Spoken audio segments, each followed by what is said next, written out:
I pulled into the driveway of the house I'd bought for my son Marcus 3 years ago, my heart racing with excitement.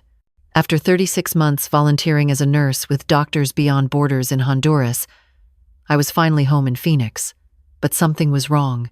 The lawn was overgrown, newspapers piled on the porch, and Marcus's wheelchair ramp looked like it hadn't been used in months. I used my key to open the front door, expecting to surprise Marcus and his wife Melissa. The house was empty. Completely empty. Not just nobody home, but cleared out, furniture gone, only dust and shadows remained. My stomach dropped. Where was my son? I pulled out my phone with shaking hands and called Melissa. She answered on the 5th ring, her voice tight and annoyed. "Oh, Catherine, you're back. I wasn't expecting you until next week." "Where's Marcus?" I asked, trying to keep my voice steady. "Where is my son?" Melissa sighed like I was bothering her with a trivial question. "Marcus is in a care facility. It's what's best for him. He needs round-the-clock professional attention that I couldn't provide." She gave me an address in Mesa, about 20 miles away. Sunset Meadows Assisted Living. Before I could ask more questions, she hung up. Something in her voice made my nurse instincts scream that something was very wrong. I drove straight to the address Melissa had given me. Sunset Meadows wasn't the pristine medical facility I'd imagined. It was a converted warehouse in an industrial area, surrounded by chain-link fencing and security cameras. This was supposed to be where my son lived? I walked up to the main entrance, but a security guard stopped me. "Visiting hours are over. Come back tomorrow between 2 and 4. I need to see my son, Marcus Chen. I'm his mother. I just returned from overseas." The guard checked his clipboard. "Marcus Chen. You're not on his approved visitors list. Only Melissa Chen is authorized." "Not on the list?" "I'm his mother. I have legal rights." The guard's expression didn't change. "Ma'am, you'll need to take that up with his legal guardian. Now please leave the property or I'll call the police." Legal guardian? Melissa was his wife, not his guardian. Marcus was 35 years old, perfectly mentally capable, despite his physical disability from the car accident 5 years ago. Something was terribly wrong. I walked back to my car, but I didn't leave. Instead, I drove around the block and parked where I could see the building's side windows. The February sun was setting, casting long shadows across the parking lot. That's when I saw him. Through a second-floor window, I caught a glimpse of Marcus in his wheelchair. Even from this distance, I could tell something was wrong.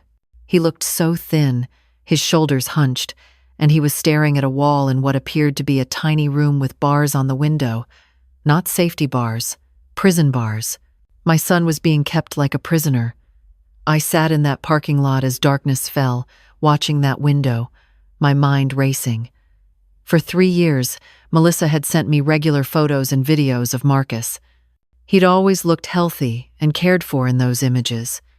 She'd told me about his therapy appointments, his progress, his daily activities. Every video call seemed normal. Had it all been lies? Had she been staging everything?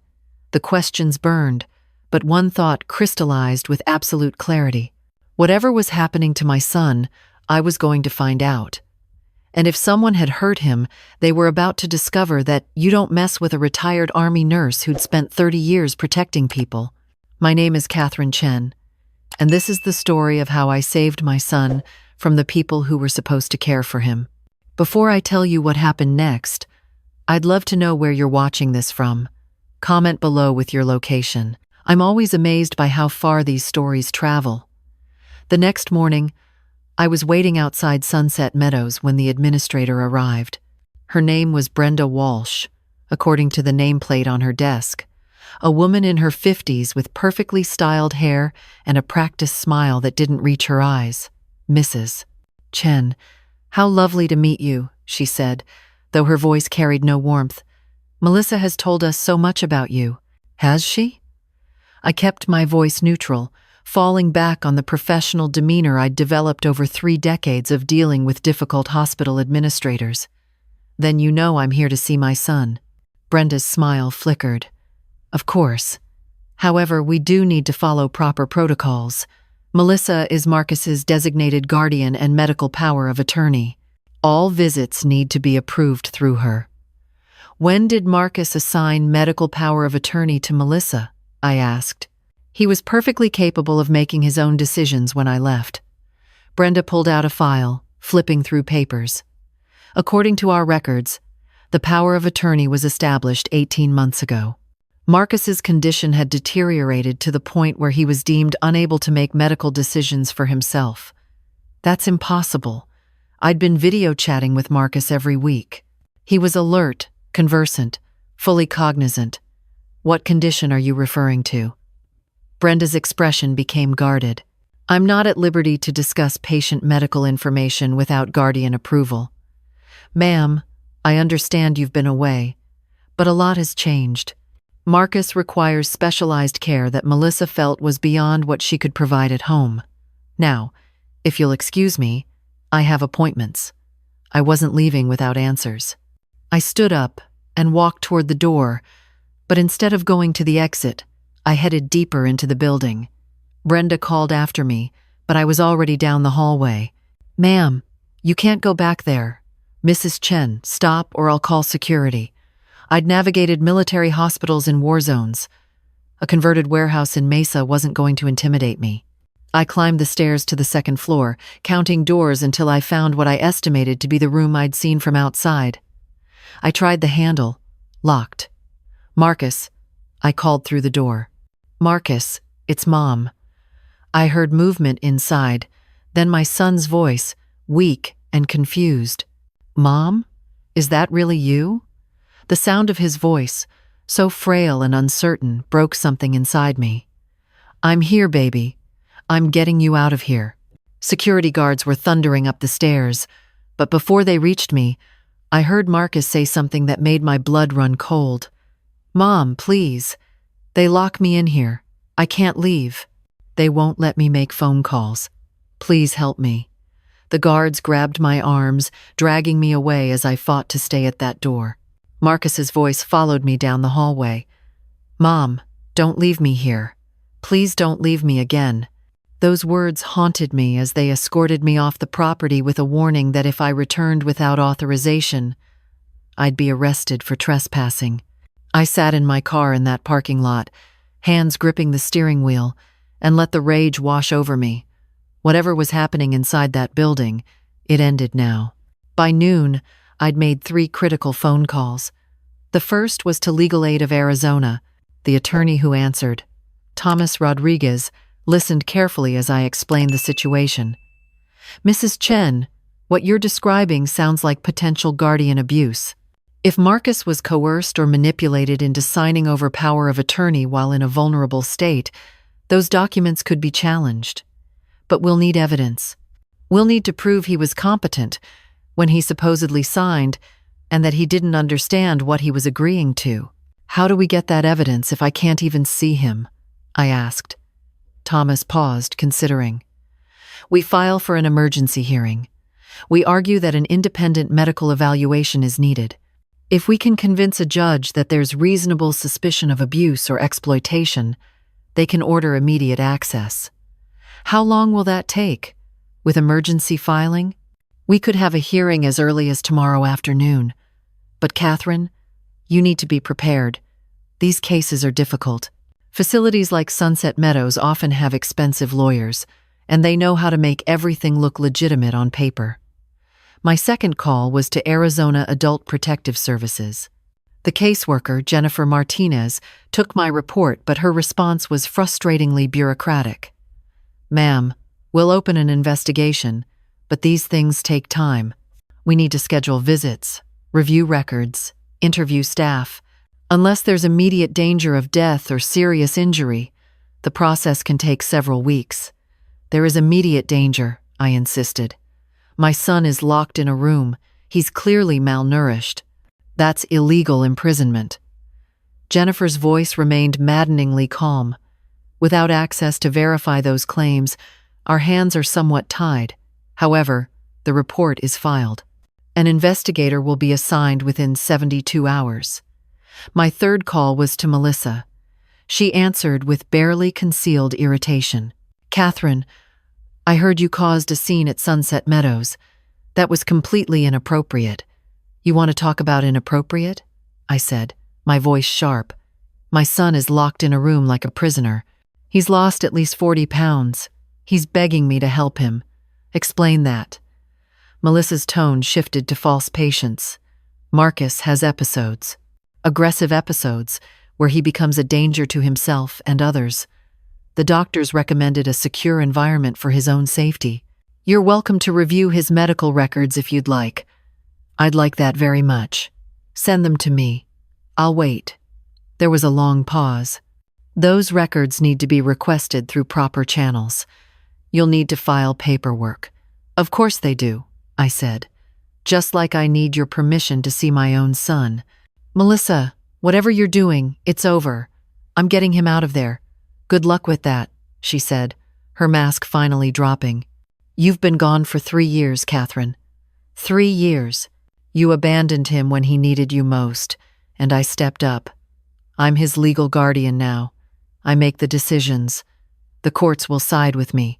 You're nothing but an absentee mother trying to ease her guilt." She hung up. I sat there, staring at my phone, her words cutting deeper than I wanted to admit. She was right about one thing. I had left. I'd chosen to go overseas for 3 years while my son recovered from his accident. I'd told myself it was temporary, that he was in good hands with his wife, that I was doing important work helping people who had no one else. But had I been running away from the pain of seeing my active, vibrant son confined to a wheelchair? Had I abandoned him when he needed me most? The guilt threatened to drown me, but I pushed it down. There would be time for self-recrimination later. Right now, Marcus needed me to fight, not wallow. That evening, I did something I probably shouldn't have done. I drove back to Sunset Meadows after dark, parking in the shadows behind a neighboring building. I watched the facility for hours, noting the patterns. Security changed shifts at 10 p.m. There were only 2 guards for the entire building at night. The side door near the dumpsters was used by smoking staff who propped it open. Around 11:15, I watched a nurse slip out that door for a cigarette break, and I moved. The door was indeed propped open with a brick. I slipped inside, my heart pounding. The interior was dimly lit, just emergency lighting in the hallways.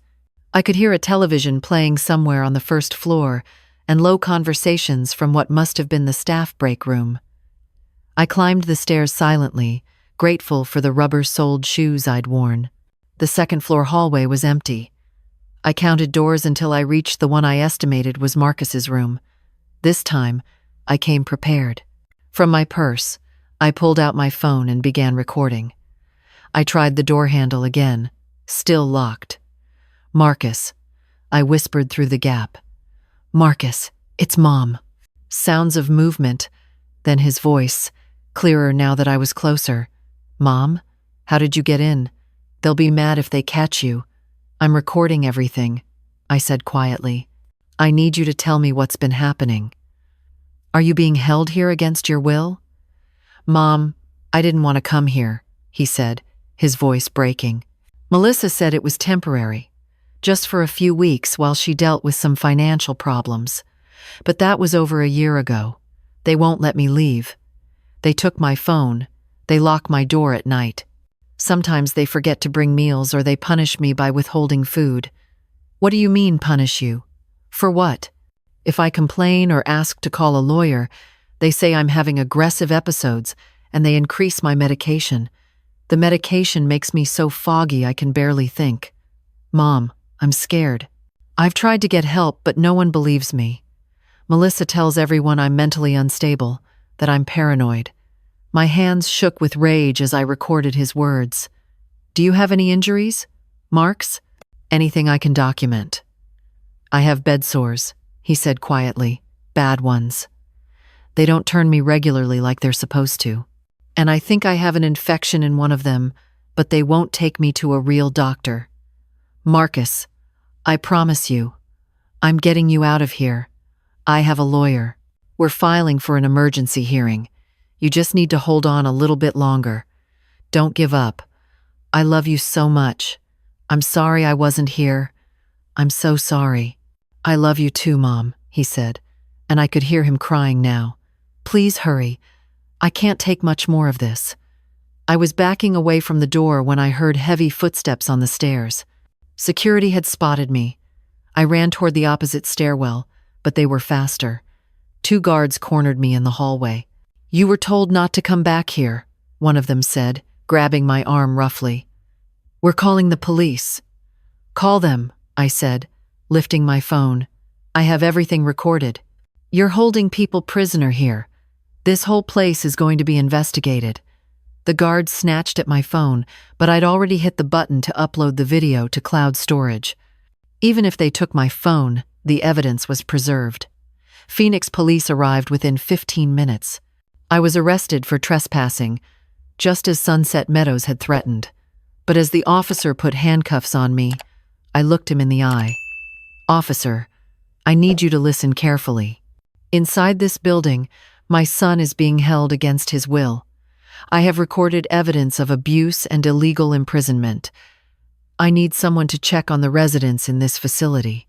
Now, the officer looked skeptical, but something in my voice must have convinced him because he called for a supervisor. While I sat handcuffed in the back of the patrol car, I watched 3 more police units arrive. An hour later, they brought Marcus out on a gurney, taking him to Good Samaritan Hospital for emergency medical evaluation. As they loaded him into the ambulance, he looked over and saw me. He smiled, really smiled, for the first time since I'd come home. The charges against me were dropped when the emergency room doctors documented Marcus's condition: severe malnutrition, stage 3 bed sores, dehydration, overmedication with antipsychotics he didn't need, possible kidney damage from untreated infection. The medical evidence was damning, but Dr. Sarah Kim, the ER physician, told me something even more critical. Mrs. Chen, your son is completely mentally competent. There's no medical reason he should be under guardianship. Someone submitted fraudulent paperwork to the court. Thomas Rodriguez filed our emergency petition that same night. By the next afternoon, we were standing in front of Judge Patricia Morrison at Maricopa County Superior Court. Melissa arrived with her attorney, Brandon Whitmore, a man in an expensive suit who specialized in elder law and disability cases. His presence told me this wasn't Melissa's first rodeo. Your Honor, this is a clear case of an unstable individual attempting to interfere with proper medical care, Whitmore began smoothly. Mrs. Catherine Chen abandoned her son for 3 years. Now she suddenly returned and decided she knows better than the medical professionals caring for him. She broke into a licensed care facility, Your Honor. She harassed staff. Her behavior demonstrates exactly why she wasn't given decision-making authority. Judge Morrison looked unimpressed. Mr. Whitmore, I've reviewed the medical evaluation from Good Samaritan Hospital. It's quite concerning. Perhaps you'd like to explain why Mr. Marcus Chen was found to be malnourished, overmedicated, and suffering from untreated bed sores? Whitmore barely hesitated. Your Honor, Sunset Meadows is a secure facility for patients with behavioral challenges. Unfortunately, some residents are combative and refuse proper care. Despite the staff's best efforts, Mr. Chen was often non-compliant with treatment. That's a lie, I said, standing up before Thomas could stop me. I spoke with my son. He begged for help. He said they withheld food as punishment and overmedicated him to keep him compliant. Mrs. Chen, please sit down, Judge Morrison said, but her tone wasn't harsh. Mr. Rodriguez, does your client have evidence to support these allegations? Thomas stood. Yes, Your Honor. We have a recorded statement from Marcus Chen describing his treatment. We also have medical documentation from Good Samaritan showing his condition was the result of systematic neglect, not patient non-compliance. Additionally, we've discovered financial irregularities. Judge Morrison leaned forward. What kind of financial irregularities? Thomas pulled out a folder. Marcus Chen receives monthly disability benefits from the VA, approximately $3,000. He also receives Social Security disability of approximately $1,200. Over the past 18 months, Melissa Chen has been collecting these benefits, approximately $77,000 total. Yet Sunset Meadows records show they charge only $1,800 monthly. Where did the remaining money go? Melissa's face flushed red, but Whitmore jumped in. Mrs. Melissa Chen used those funds for her stepson's care. Medical supplies, medications, therapy not covered by insurance. I'm sure we can provide receipts. Please do, Judge Morrison said dryly. By the end of the day tomorrow? Additionally, I'm ordering an immediate independent medical and psychiatric evaluation of Marcus Chen by court-appointed specialists. Until those evaluations are complete, I'm suspending Melissa Chen's guardianship and granting temporary guardianship to Catherine Chen. Melissa shot to her feet. This is ridiculous. I cared for him for 3 years while she was off playing hero in third world countries. He's my husband. Not for much longer, I said quietly, because as soon as Marcus is well enough, he's filing for divorce. The courtroom erupted, but Judge Morrison's gavel silenced everyone. This hearing is adjourned. We'll reconvene in 1 week with the medical evaluations. Mrs. Catherine Chen, your son is released to your custody immediately. He'll need proper care and monitoring. I'm a nurse, Your Honor. He'll have the best care possible. Walking out of that courthouse, I felt something I hadn't experienced since landing in Phoenix. Hope. But as Thomas had warned me, this was just the beginning. The real battle was about to start. Marcus came home to my small apartment in Tempe, the place I'd rented when I returned. It wasn't much, but it was clean, safe, and most importantly, I could care for him properly. The first week was hard. Marcus's bed sores required daily wound care. He was so weak he could barely transfer from wheelchair to bed without help. The overmedication had left him with tremors and confusion that took days to clear. But slowly, I watched my son come back to life. His appetite returned. Color came back to his cheeks. Most importantly, the fear in his eyes began to fade. One evening, as I helped him eat dinner, he was still too weak to hold utensils steadily. He finally opened up about what had really happened. Mom, it started so gradually I didn't even realize what was happening, he said, staring at his plate. After you left for Honduras, Melissa started changing. She'd always been a little controlling, but it got worse. She was angry that you left, angry that she was stuck caring for me. She started disappearing for days at a time. When she was home, she'd scream at me about how I'd ruined her life. I tried to apologize, tried to be less of a burden, but nothing I did was good enough. Then, about 2 years ago, she met this woman, Brenda Walsh. Turns out they'd been friends in college. Brenda ran Sunset Meadows, and she had a business proposition. Melissa could make money by becoming a professional guardian for disabled people. Insurance pays, the government pays, and if you're smart about it, you can skim quite a bit off the top. I felt sick. And you became their first client? Marcus nodded. Melissa convinced me to sign some papers. She said it was just updating our will and medical directives after your deployment. I was so foggy from the pain medication I was taking after a surgery for my pressure sores, I didn't read carefully. I trusted her. She was my wife. The papers I signed made her my legal guardian and gave her power of attorney. 2 weeks later, she said I needed to go to Sunset Meadows temporarily because she couldn't handle my care alone. I didn't want to go, but she said it was only for a month while she got respite care. The first week there seemed okay, but then they started locking my door at night. They took my cell phone, said it was facility policy. When I asked to call you, they said international calls weren't allowed. They let me do the video calls with you, but Melissa and Brenda were always right there, coaching me on what to say. If I went off script, they'd end the call and punish me. Punish you how? I asked, though I wasn't sure I wanted to hear the answer. Withholding meals was the most common, he said quietly. Sometimes they'd increase my medication so I'd be too drowsy to complain. Once, when I tried to tell a visiting inspector about the problems, They put me in restraints for 3 days. They said I was having violent delusions and needed to be sedated for everyone's safety. I had to force myself to stay calm, to not break down in tears that would upset Marcus. Baby, why didn't you tell me during our calls? You could have said something, given me a hint. He looked at me with haunted eyes. Mom, they told me you'd abandoned me, that you didn't want to deal with a crippled son. They said if I caused problems, you'd never come back. I believed them. You'd been gone so long, and I thought maybe they were right. Maybe I was too much of a burden. The guilt crashed over me again, but this time I didn't push it away. Marcus, I am so sorry. You are not, and have never been a burden. I love you more than anything in this world. I left because I thought you were being cared for. I thought I was doing good work, but I should have been here. I should have known something was wrong. It's not your fault, he said, and incredibly, he was trying to comfort me. You didn't know. Melissa is a good liar. But Mom, there's something else you need to know. While I was at Sunset Meadows, I wasn't the only one in that situation.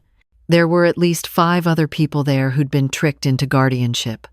All of us disabled, all of us with some kind of government benefits. I think Melissa and Brenda have been running this scheme for years. This information changed everything. What had started as a fight to save my son had become something much bigger. The next morning, I called Thomas Rodriguez with what Marcus had told me. Thomas was quiet for a long moment after I finished. Catherine, if what Marcus is saying is true, we're looking at a conspiracy. This isn't just Melissa exploiting her husband. This is an organized criminal enterprise. What do? We need to contact the FBI. This crosses state lines if they're using federal benefits. We should also contact the Department of Justice's Disability Rights Division. But first, we need to get statements from the other victims. Do you think you could get Marcus to identify who they were? Marcus remembered 3 names. Robert Martinez, an elderly veteran with dementia, Susan Chang, a woman with cerebral palsy, and James Peterson, a younger man with traumatic brain injury. Thomas hired a private investigator, and within 3 days, we had disturbing news. Robert Martinez had died 6 months ago at Sunset Meadows. His cause of death was listed as complications from dementia, but his sister, who'd been denied contact with him for the final year of his life, suspected neglect. Susan Chang's family had been trying to get custody for 2 years, but Brenda Walsh had filed paperwork claiming they were abusive and seeking to exploit Susan financially. Susan remained at Sunset Meadows. James Peterson had been transferred to another facility in Tucson after his family finally won a court battle. He was now recovering and might be willing to testify. The FBI took our case seriously. Agent Michael Torres from the White Collar Crime Division opened an investigation into Sunset Meadows and the guardianship scheme. Within a week, they'd uncovered enough evidence to move forward. Mrs. Chen, what you've stumbled onto is bigger than you know, Agent Torres told me during a meeting at the FBI field office. We've been investigating professional guardian abuse for the past year. It's becoming an epidemic. Unscrupulous guardians are making millions by taking control of vulnerable people's lives and draining their assets. Your case gives us the evidence we need to move against an entire network. A network? I asked. You mean there are more facilities like Sunset Meadows?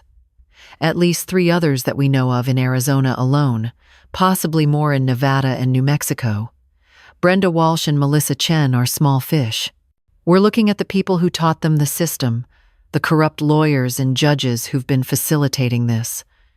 What happens to my son's case? Your son will be fine. The judge has already suspended Melissa's guardianship based on the evidence. But we need Marcus to testify when we bring charges. Will he be able to handle that? I looked at Agent Torres and thought about my son, the strong, vibrant man he'd been before the accident, and the frightened, wounded person he'd become. Then I thought about his determination to get better, the way he pushed himself through painful physical therapy, the spark returning to his eyes. Marcus will testify. He'll want to help the others.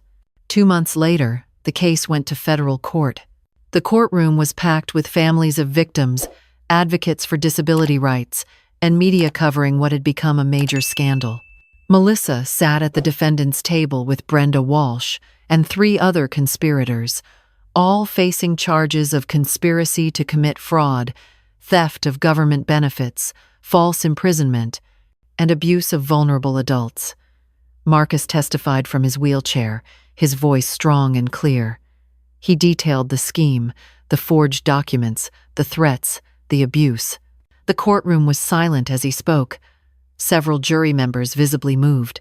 When Melissa's attorney tried to cross-examine him, suggesting he was exaggerating due to mental illness, Marcus looked the attorney right in the eye. "Sir, the only thing wrong with my mind is that I trusted the woman I loved. I have spinal cord injury from a car accident. That affects my legs, not my brain. Everything I've testified to today is the truth." Other victims testified as well. Susan Chang, finally free from Sunset Meadows, described years of isolation and exploitation. James Peterson talked about being drugged into compliance. Robert Martinez's sister cried as she described being denied the chance to say goodbye to her brother. The medical evidence was overwhelming. Experts testified about the systematic neglect, the overmedication, the conditions that amounted to torture. Financial experts traced the money, showing how over $2 million in benefits had been stolen from victims over a 5-year period. The jury deliberated for less than 4 hours, guilty on all counts. Judge David Harrison's sentencing was severe. Melissa Chen received 15 years in federal prison. Brenda Walsh got 20. The corrupt attorney who'd helped them file the fraudulent guardianship papers received 10 years and disbarment. 3 others received sentences ranging from 5 to 12 years. As the sentences were read, I watched Melissa's face crumble. She looked back at me once, and I saw in her eyes what she'd probably felt all along: resentment, anger, the belief that she was entitled to whatever she could take. I felt no satisfaction in her suffering, only sadness that it had come to this. The civil suits came next. Marcus sued for damages and was awarded everything Melissa had stolen, plus additional compensation for his pain and suffering. Other victims filed similar suits. Sunset Meadows was shut down permanently, its assets liquidated to compensate victims. But money wasn't what mattered to Marcus. What mattered was justice and making sure this couldn't happen to others. 6 months after the trial, Marcus and I sat together in our new home, a fully accessible house we'd bought with part of his settlement. He was stronger now, back in physical therapy, working with a counselor to process the trauma. He'd even started taking online classes, thinking about finishing his degree. "Mom," he said one evening as we had dinner on the patio, watching the desert sunset, "I've been thinking about what happened, and I've realized something. I'm not broken. What happened to me doesn't define me. I'm still here, still fighting. I'm still Marcus." I reached over and squeezed his hand, tears filling my eyes. "You've always been Marcus, baby. You've always been strong. You just forgot for a while, but you found your way back. I couldn't have done it without you coming home. You saved my life." "No," I said firmly. "You saved your own life by holding on, by not giving up even when it seemed hopeless. I just helped you get free." Looking back on everything that happened, I learned some hard truths. I learned that leaving someone you love, even for noble reasons, can have devastating consequences. I learned that trust can be weaponized against vulnerable people. I learned that the systems meant to protect disabled and elderly people can be corrupted by greed. But I also learned that it's never too late to fight for the people you love. That one person standing up can topple an entire criminal empire. That justice, though slow, can prevail. If you're watching this and you have an elderly parent or disabled family member in care, please check on them. Visit unexpectedly. Look beyond what you're told. Trust your instincts. If something feels wrong, it probably is. Don't make the mistake I made of assuming everything was fine because someone said it was.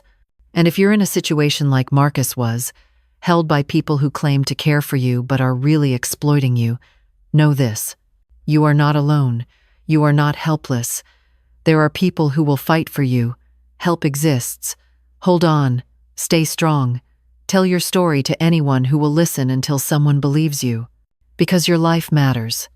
Your freedom matters.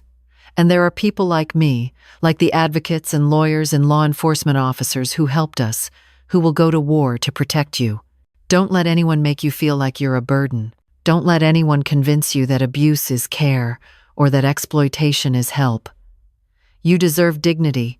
You deserve respect. You deserve freedom. Marcus is thriving now. He's back in school, volunteering with a disability rights organization, and he's even dating again. He's writing a book about his experience, hoping to help others recognize the warning signs of guardian abuse. As for me, I'm working with the Arizona legislature on new laws to prevent guardian exploitation. We're pushing for mandatory, independent oversight, regular, unannounced inspections of care facilities, and stronger penalties for guardianship fraud. We've already helped pass 2 bills, and more are in the works. This story didn't end with justice in the courtroom. It ended with action to prevent this from happening to others. That's the real victory. Not revenge, but reform. Not punishment, but protection. If this story touched your heart, share it. Talk about it. Make sure people know that guardian abuse is real and devastating. Let's make sure what happened to Marcus never happens to anyone else. Comment below if you've had experiences with guardianship or care facilities, good or bad. Your voice matters. Your story could help someone else. Thank you for listening. Thank you for caring. And please, please, check on your loved ones. Don't wait until it's too late.